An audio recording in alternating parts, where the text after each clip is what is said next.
तो रामायण को बीते हुए कितने वर्ष हो गए हैं, मैं श्योर हूं कि आप ये सुनकर शॉक हो जाएंगे। भारत का दुर्भाग्य ये रहा कि अंग्रेजों और मुगलों के शासन के बाद उन्होंने हमारी सभ्यता को समाप्त करने के लिए हमारी हिस्ट्री को चेंज करने का या समाप्त करने का प्रयास किया।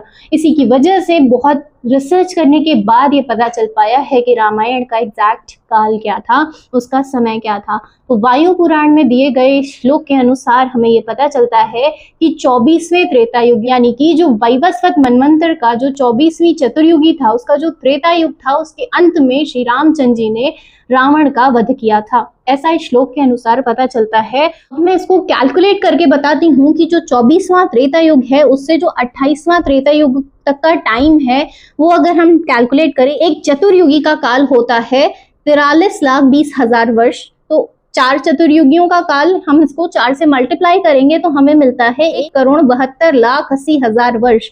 इसमें हम द्वापर युग का टाइम ऐड करेंगे जो कि होता है 8,64,000 वर्ष। और जो कलयुग है यानी कि 2025 तक जो कलयुग का टाइम है, अगर हम उसको कैलकुलेट करें तो आता है 5,126 वर्ष।